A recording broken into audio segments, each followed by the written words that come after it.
Vine aquí a Bosques del Paico y miren con lo que me encontré. Miren qué preciosura. Sin salir de la región metropolitana se van a poder encontrar con este hermoso lugar. Unas cabañas simples y sencillas, pero muy acogedoras. Además, hay un pequeño refrigerador que al abrirlo se van a encontrar con cervezas, bebidas, champán y también hay un vino que lo pueden compartir.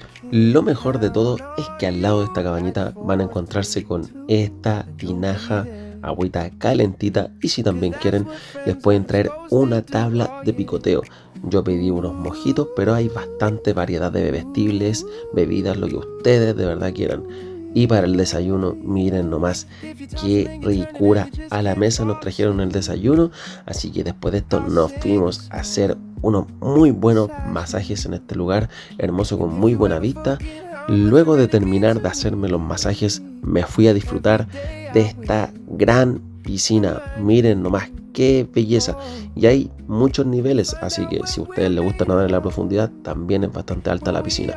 Recomendado para venir con la pareja y al finalizar recargar energías en esta cama de cuarzo. Así que ya lo saben, Bosques del Paico, lo mejor recomendado, se los dice el recolector.